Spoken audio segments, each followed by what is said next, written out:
real conversations, and some hard truths.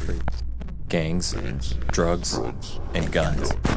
Giving a voice to those willing to sacrifice. We have stories that need to be told. We have lessons that need to be taught.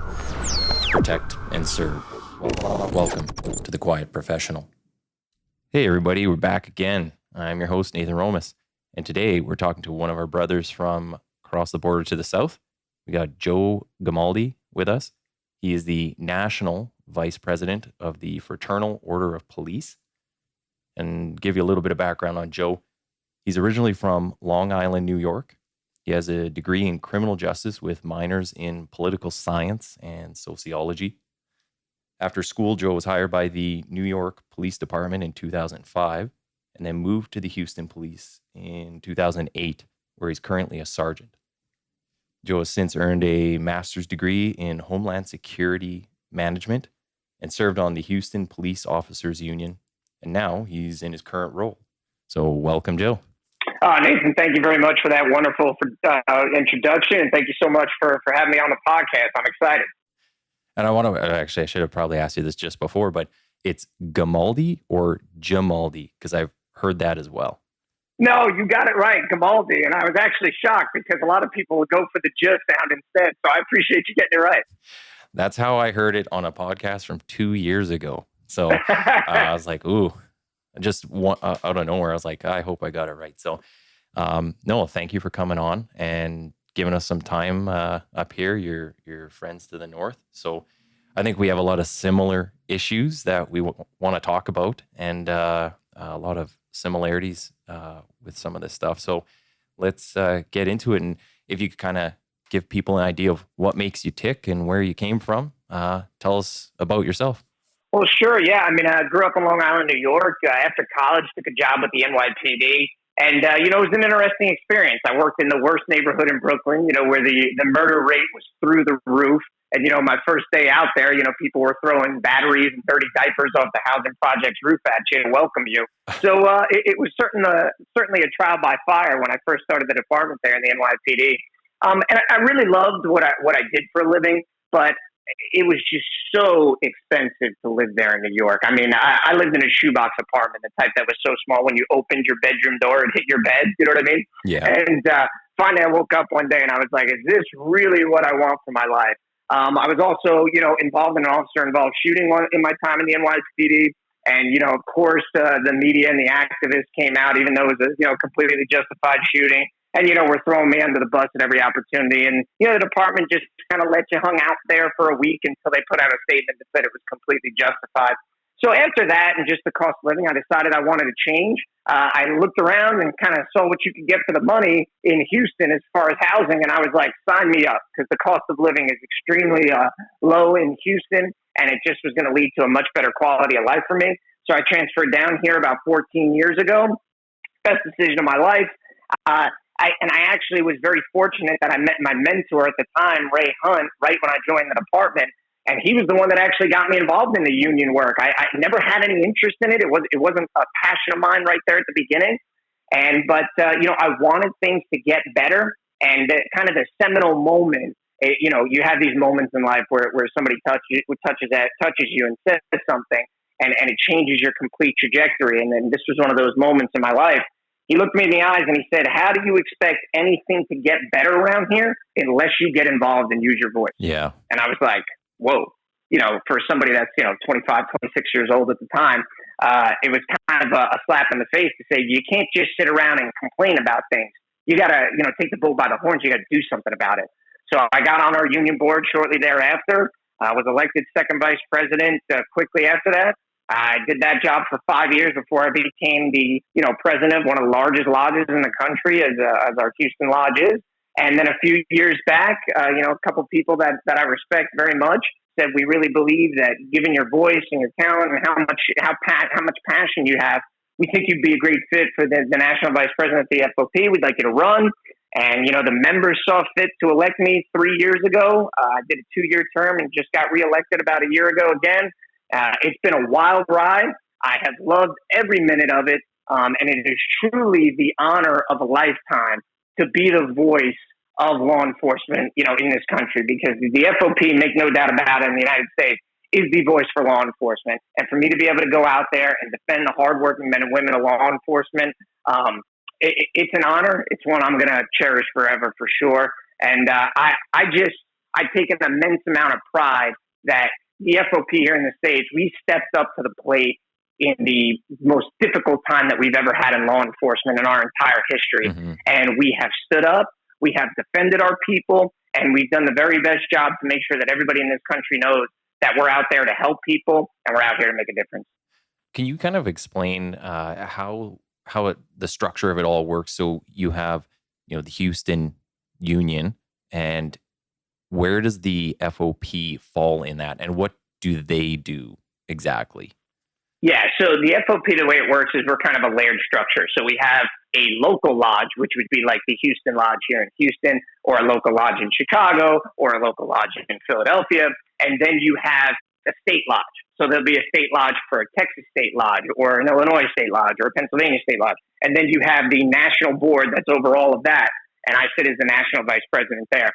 And essentially what the local unions are doing are handling, the local everyday issues that they're dealing with in their cities and their communities. The state is handling things at their state legislature and the issues that are impacting there. And then us as a national are obviously lobbying in Washington, D.C. to make sure that we can get laws passed that are beneficial for us, also try to block laws that are going to be, harmful for our profession, while also just a robust advocacy for law enforcement across the country. And that's a big role of what we're doing. And it's not just media appearances and interviews. It's also, social media outreach. So, of course, as a national FOP, we're on Facebook, Twitter, Instagram, YouTube, because we truly believe, you have to go where the people are. Yeah. And I think too often you'll see some police officers say, "Oh, well, we don't need to have a Facebook page, or Twitter's only for the far left. Why would you be on Twitter?" Things like that. And it's like, this is the public square now. Mm-hmm. This is where conversations are being had. This is where policy is being debated. I mean, whether you like it or not,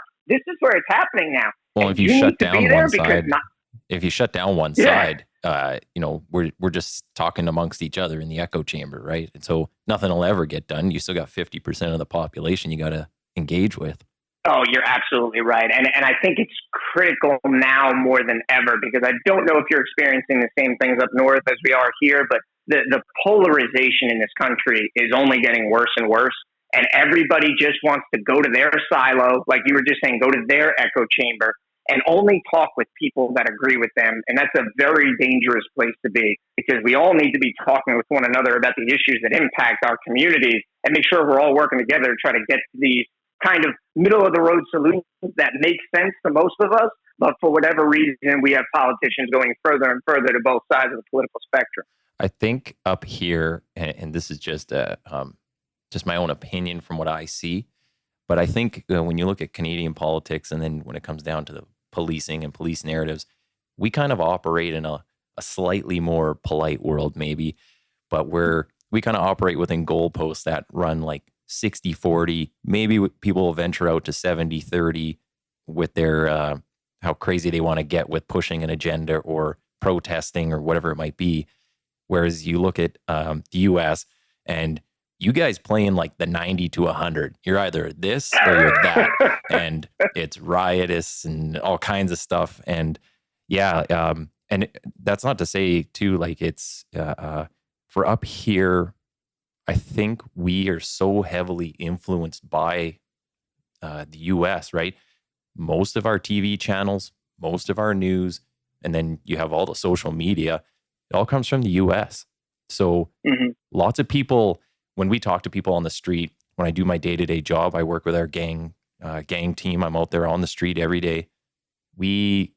All the lingo, when people talk about their rights, people talk about impaired driving, it's all DUIs and DWIs, and I have the right to remain silent. Basically, they watch cops and they think that's how it works. It's like, well, for the most part, a lot of our laws are the same, but a lot of stuff is different, and people think it's what they see on TV or hear. That's exactly how it is up here. And like I said, we're playing in a slightly more polite world, but it's still it's still a lot of the stuff that you see from the U.S. happening up here. Yeah, it's my personal favorite, because I still work the streets as well. I'm a night shift patrol sergeant here in Houston. I think my personal favorite, though, just happens to be the CSI detectives. The people that think their car got broken into and we're going to start pulling prints and DNA and everything else. that happens to be my personal favorite. Yeah, no, that is 100%. That the exact same thing happens up here. One thing maybe you can kind of clear up a rumor for us too is when a lot of the stuff, kind of all the narrative started going down a couple of years ago, and there's all the riots going on, and we hear about police leaving various services just in droves throughout the U.S. There was some rumor going around that Canadian police would be very welcome down there, and that you could basically go down there and apply to be a cop, and they'd take you and fast track you to citizenship. Any truth to that? Well, you certainly would have to become a citizen, and I could certainly see departments throwing their weight around to try to get y'all citizenship as quickly as possible. Because, Nathan, I don't think it's hyperbole when I tell your listeners right now that the profession of policing in the United States is dying. I mean, there's really no other way for me to put it. Our retirements nationwide are up 45%. Our resignations are up 20%. Recruitment is completely in the tank. In Massachusetts, applications are down 40%. In Illinois, they're down 70%. In New Jersey, they're down 90%. A recent study out of Colorado, they surveyed all the agencies in Colorado. 70% said they can't find anybody to take the job. Chicago alone, applications are down 83%.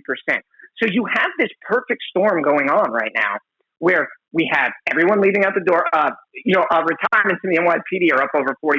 Seattle's losing hundreds of officers every single year for a department that's only about, 1,000 people at this point. So they're in complete crisis mode.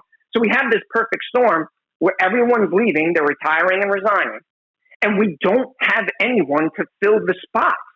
So we're just slowly dying off. And the only way for municipalities, cities or counties to keep up with this is to reduce services to the community. And we've already seen that start happening in our cities where we're not sending officers out for property crimes anymore. So, if your car gets broken into, your house gets broken into, they're not even going to send an officer. They're just going to send you to an online portal. Go ahead and fill out an online report. We're not sending you an officer. Wow. And the other way that they're going to be able to try to get people to join the department is to lower standards. Mm-hmm. In the NYPD, they've stopped testing for marijuana, for drug use there. They've also started lowering standards to where they'll take people with a more extensive criminal history to become a police officer. So just, think about this for a second. We are talking about how important it is to bridge the gap with the community and to build trust. This is only going to exacerbate that problem when you start bringing on people that have no business being police officers. I mean, this is going to bite us in the ass down the road when we have people who aren't qualified, who are making mistakes, who are using force when they're not supposed to use force. I mean, it's going to be a complete disaster. And to speak about the relationship that we have with the community for a moment, imagine this scenario for a second about how harmful this is. We're so, short-staffed. Our response times are through the roof, basically across the board in every community. But you call the police because your house was broken into. And for most people, that's probably one of the worst days of their lives, right? Mm-hmm. And then you call the police, and we either say, we're not sending someone out, which, by the way, is a smack in the face to somebody who pays their taxes and expects someone to come out. Or it takes us 5, 6, 7 hours to get out there. Yeah. I don't care if I'm the friendliest officer you've ever met in your life. You're pissed that you just waited that long for me to come out when your house was broken into.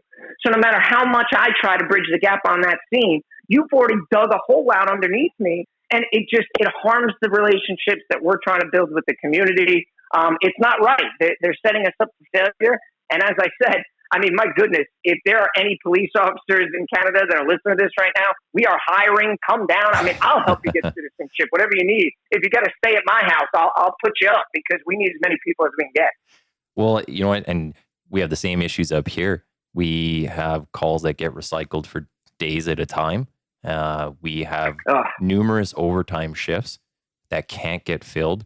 I think it was just yesterday, I was counting through some of the overtime emails going out, and we have, so our city's kind of broken into 6 areas, and each of the areas was sending out like 4 or 5 overtime emails.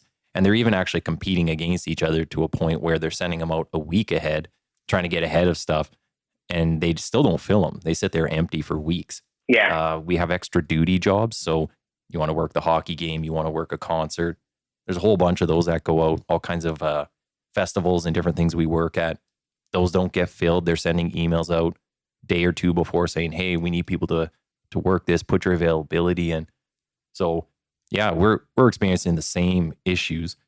I wonder, I'd like to get your opinion on recruiting and the type of people we're targeting for recruiting. So when I think back to when I was getting into policing, this would be 2011, I remember seeing a lot of the recruiting posters, it's the helicopter swooping in and there's people fast roping and they got the dogs going and lights and all the explosions and everything, right? It was posters out of Lethal Weapon. Now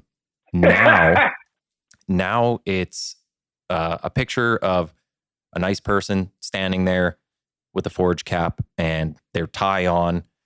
And for me, I'm thinking like that whoever is coming in with that expectation that's what they're going to do, especially when you start on the street in patrol, like you're going to be in for a rude awakening. And further to that, when they actually get in, the recruit training process now, from the people I talk to out there, it's called adult learning. So there's not really any more yelling at people. There's no drill. So they just come in, they do their nice 8 to 4. It's like taking a university course and they go home. Now you're going to put that person on the street. You got people who are high on all kinds of drugs. They're extremely emotional. You're setting them up for a very rude awakening. And I mean, this is going to get officers injured or something worse, right? Yeah, I mean, you're setting them up for failure is basically what you're doing. A more accurate recruiting poster, for here in the States might be someone screaming in your face or spitting on you. What in the recruiting poster to kind of tell you like, hey, this is the job. Like, this is what you're going to be dealing with. And when you kind of soften up the academy because you're just hoping to get people through the door, you're not doing those people any favors. I think there's some value in keeping the academy in a kind of a paramilitary setting where people are getting yelled at, where they understand they're going to be under stress because that's what the job is. So we should be conditioning those folks from day one to be able to handle that. Because, listen, here in the States, like, there's another big reason why recruitment is down, and that's because we're literally vilified daily in the media. I mean, we have officers being thrown under the bus for every use of force possible, even when it's completely justified. Mm-hmm. So, for the better part of a decade, we've been demonized and denigrated. So, I mean, we've been beaten up. So the hardworking, intelligent college graduates who are so interested in giving a life of service to their communities, they're looking at that and saying, screw that. I'm not becoming a police officer. Yeah, I'm interested in serving my community, but I'm going to go become a firefighter, or I'm going to go become a nurse, which is still an honorable profession, but we're losing out on those people because of the environment that we are in. And the people that we are getting, we just had somebody the other day, now that you mention it, they went through the entire training program, entire academy. They came out to our station, lasted 3 days before he quit and left because they did not prepare him for what was going to happen on the street, just how volatile these situations can be out on these streets, especially when you're dealing with people who may hate you.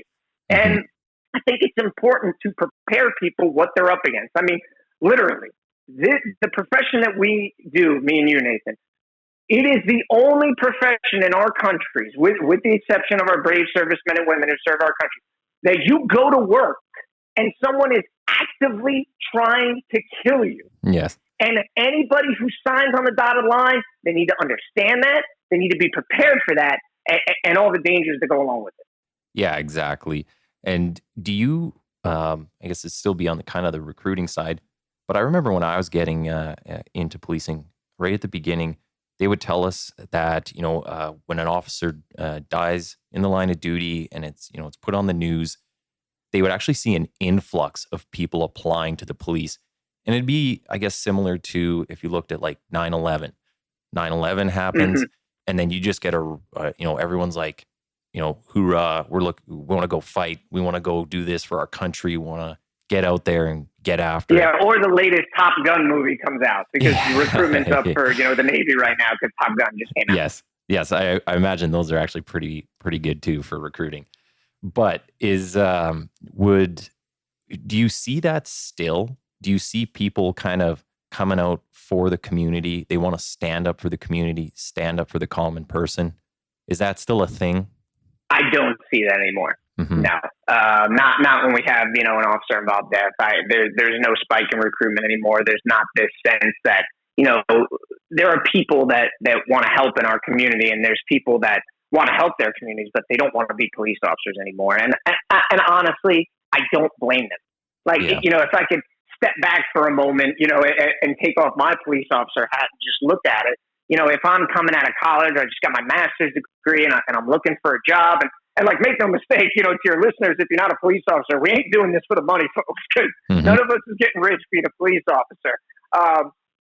I think if you take a step back, you don't blame them for not wanting to be a police officer. It's a dangerous job, especially here in the States. I mean, the violence we are seeing against law enforcement here in the States, it's infinitely worse than it ever has been in the 17 years that I've been a police officer. I mean, it's just terrible. Last year in 2021, it was the deadliest year for law enforcement in intentional homicide in the last 20 years.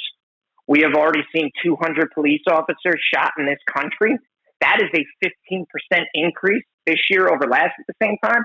And last year was a historic year for police officers being shot. We had 346 police officers shot last year, which is a record number since we started tracking data about 7-8 years ago. It's only getting worse. I just don't see it slowing down either, to be honest with you, Nathan. It's just really bad. We have been put in a very bad position thanks to, politicians and the media and activists constantly beating the anti-police drum and the harmful, divisive rhetoric against us. They've really painted us as the enemy to a lot of people, and people are thinking less and less of shooting us, and they're thinking less and less of killing us. And thanks to some of what I would refer to as the woke criminal justice policies, which is just a revolving door where they just get out over and over and over again, there's no consequences. And when you have an entire generation who has not had to experience consequences or be accountable for their own actions, we are seeing extreme violence from kind of that, 17 to 23-year-old range where in their prime committing crime years, because the world they know is that I'm not going to be held accountable for anything I do, so I might as well shoot at this cop and try to get away. So what type of violence? So when you're saying the increase in violence, what type of violence are you seeing against cops? Is it mostly people shooting back, or are people doing just, anything they can? I mean, the primary thing is us being shot, but just assaults in general are up, resisting arrest, like literally every category you could imagine across the board is up in assaulting police officers here in the States. It's bad. And when you combine that with our staffing numbers that are extremely low, you can imagine just how much of a recipe for disaster it is. You have officers, riding by themselves in their police car and they're being shot at. Ambush attacks are up 30% against us. I hate to say it, but we're going to work every day with a target on our back, and there are actually people that are hunting us where they're setting up ambushes specifically to kill us. It's bad. It's the worst I've ever seen. And like I said, I've been a police officer for 17 years. Yeah, I'd say, I don't know if you've seen the news just on Vancouver Island, so on our west coast, there was a bank robbery and a couple, these two brothers, they set up what it sounds like from all the media stuff I've read, almost like an ambush of police, and 6 tactical members got hit, and a few of them got some very serious injuries. So, we haven't seen obviously the level of shootings up here against police, but definitely the violence of, people aren't scared to throw a punch at you. And not that they have to be scared. I shouldn't be used that, I guess. It's just there's zero respect for authority and for lawful orders. And people are definitely willing to talk back and push the limits, I guess would be the best way to put it. They will push the limits right to the extent and then follow it up with unlimited amount of complaints and civil suits and all kinds of stuff. So you get it from every which way. And then again, like you're saying, the political narratives don't help. They're telling everybody we're all systemically racist. They're telling everybody we're just racist in general. All these apologies are going out. And it's like, I had this conversation with somebody in my service, actually, one of the higher ups. And we were talking about that, where it's like a lot of the people on this job are, especially the people on the front lines, it's generally the younger generation that's out there. They all grew up in a post-racial world. A lot of them have multiracial families. So when you're going out and making apologies, it's like, I feel like these apologies and a lot of the talk that's out there, the rhetoric, that's for people, the 50 plus white people and maybe the 16 and under people who just don't know what's going on in the world. But everybody else has mixed families, very diverse backgrounds. They come from all walks of life and income levels. And, I think it doesn't match what actually is out there. Oh, Nathan, I mean, you hit the nail on the head. And I was actually, like, when you were talking about it, I was going to go there. You stole a bit of my thunder there. But no, it's like the department I work for, we are a majority minority department. And yet people will say, well, y'all are all racist. I'm like, what are you talking about? Every person I supervise, I supervise a squad of 7 guys, is a minority. And you know what the funny part is? What they say from the outside doesn't match what we see on the inside. Yes. It's like when we all get together as police officers, we don't see anybody's race. We don't see anybody's socioeconomic status. We're all just coworkers who get along. We joke together. We hang out together. It's like a family. So it's like, well, you're calling us all racist, but somehow we're in our internal family over here. And and this is just, a personal anecdote. My wife's a woman of color and my children are mixed, but yet I will get hurled at from people saying, oh, you're racist or you're this or you're that. And I'm like, really? Yeah. But it's exactly what you said. They have no idea what we're really like, and they have no idea how we actually think. They just try to pigeonhole us into this narrative that, we're all racist and that we don't care. And you know what's funny about that, though, Nathan? The same people that will hurl that at us are the same people that support the revolving door criminal justice policies that disproportionately impact minority communities. Yes. So right here in the States, we have violent crime. It impacts Black Americans so much more, to the tune of 12 times the homicide rate of everyone else in this country. And you're going to sit there and you're going to call us in the police department racist when you support policies that we know directly correlate in Black people being murdered wholesale in our streets and our urban communities.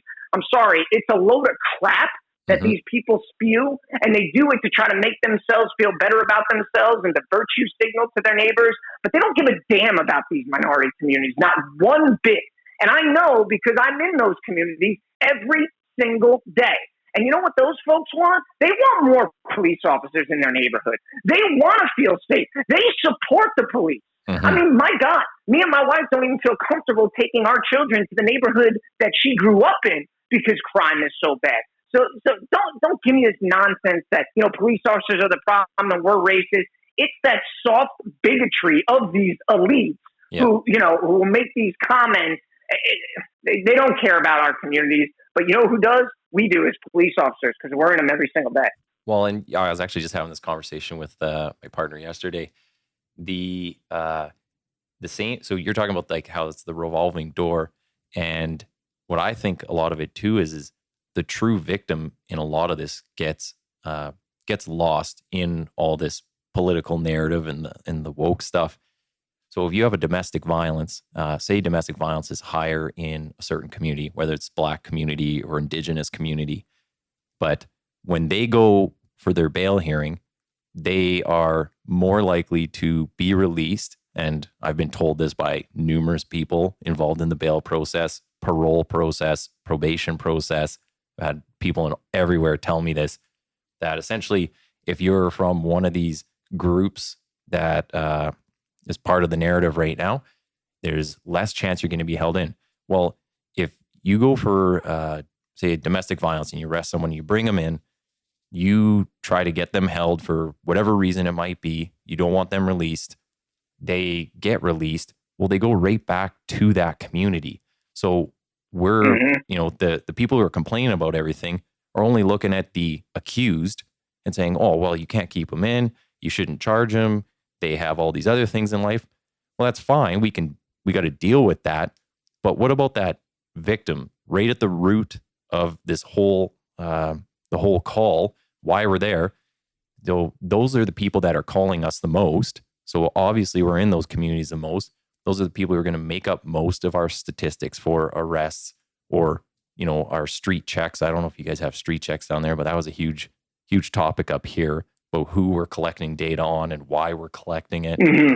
It's like, well, you have the revolving door. You're putting these people back in the street. I'm going to be right back in their community dealing with that guy again. And it's going to add more to your stats. And then you're just going to call us racist because they make up a bigger percentage of the arrests or something. So I think you're spot on. Yeah. And look at it this way too, Nathan. Often forgotten in all of this is think about how difficult it is for us to do our jobs and gather information and witnesses and complainants to cases when they know the suspect is going to be right back out. It is already hard enough to get a witness to give us a statement, whether it's a shooting or a stabbing, fill in the blank, whatever. But when they know that, I'm willing to talk to the police to snitch this guy out because this guy's a bully in our community, he's shooting people, he's dealing drugs, we don't want him here. But I know if he figures out that I told you, he's going to be out in 10 hours. And he's going to come around, he's going to beat me up or he's going to kill me. Usually out before the end of your shift. I'm not saying a damn word to the police. Yeah. Hey, we won't even be done with the paperwork and he'll already be out.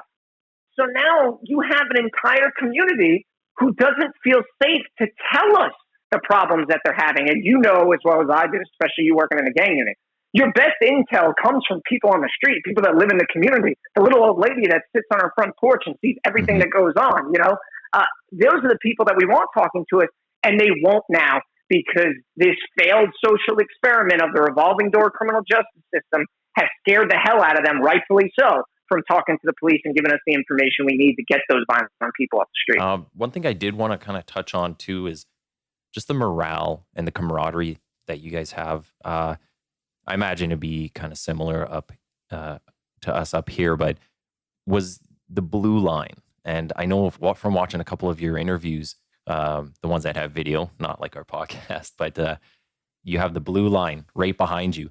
And is that a huge topic down there? Is that a contentious issue? Is it considered a racist symbol, or is that still a narrative there? Yeah, I mean, that's a narrative. I just don't buy that. Yes. Yeah. I just because somebody wants to say something is racist doesn't make it racist. And I just don't buy into that crap.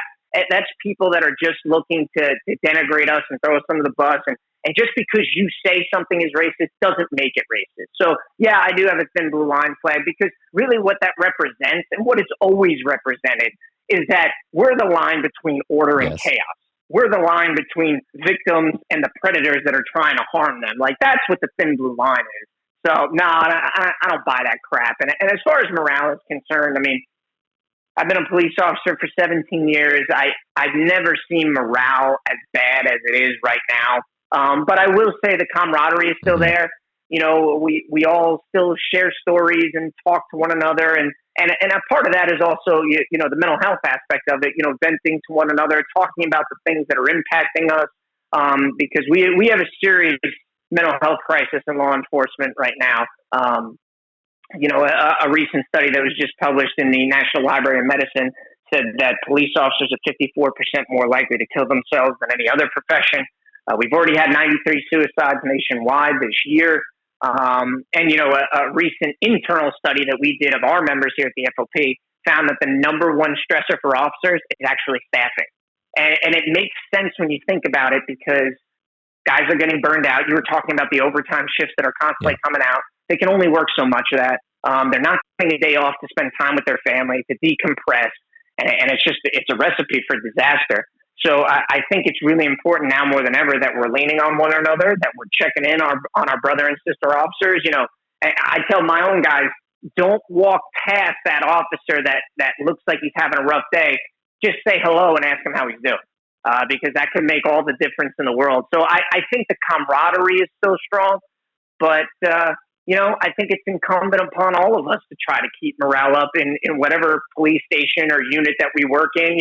You decide what kind of attitude you have going to work. You decide what's going to impact you. And certainly I'm a supervisor, so I try to set the example for my officers. I show up to work every day, and whether I've had a bad day or a good day, I got a smile on my face, and I'm asking them in roll call, how you guys doing today? Everything going all right? Because that can set the tone for the shit. Yeah, and you know what?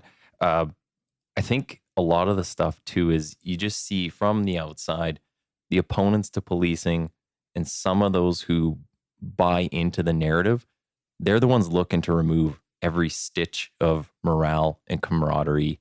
But I think it's still there. I think a lot of the members, you love going in, you see your friends, you see your coworkers. There's something about the job that still brings that out in people, and they want to be around other people, right? That's why you go and do this, and you want to see your team, your squad. So yeah, no, I think it's still there, but it's just interesting, the battle of trying to take things out of policing and the things that can kind of bring us together, like the blue line. We had a whole thing up here with, it was called a Warriors Creed, and they were trying to change the wording around that because, a word in there sounds too aggressive, or, it portrays a certain image. It's like, I think we're overthinking a lot of this stuff. Also, whatever narrative people are bringing up with, say the blue line and saying it's racist, they'll go find any sort of thing in history where there was the color blue on it. Be like, see, it's racist. And now that's the narrative. I don't think people are putting any kind of time or effort into looking at who's saying this or why they're doing it. And then they're just buying into it. It's like, maybe you should ask some questions. So, I did want to make sure we kind of got to something just talking about youth and teaching them. So do you guys have any sort of programs that you run, or do you have school resource officers? I don't know what you would call them down there, but anybody that is specifically works with youth and educating them on kind of what police do and how to interact with police? Yeah, so individual departments will have, everybody calls them something different, but you hit the nail on the head, school resource officers. And it's actually funny because when we were kind of going through some of the defund the police talk a few years back, which we successfully beat back in most areas because, we know what communities want. And, an actual recent poll out from the New York Times said that 60% of working class Americans actually want more funding for police officers. I know, shocker, right? But, they were trying to actually get these officers ousted from the schools. And it's so contrarian to what they're trying to say, because they tell us at every moment that we need to build, trust with our community. We need to bridge the gap. We do a better job, but we don't want you talking to any school-age children about police officers. I mean, it's such a joke. It's so disingenuous. But I think where we fall short is that police departments tend to target high school kids to bridge the gap with them. And I mean, that's worthwhile. Don't get me wrong, especially for kids that are getting to be driving age. We want to make sure they understand how to interact with us on a traffic stop, that it's a two-way respect street. We're going to respect you. You respect us.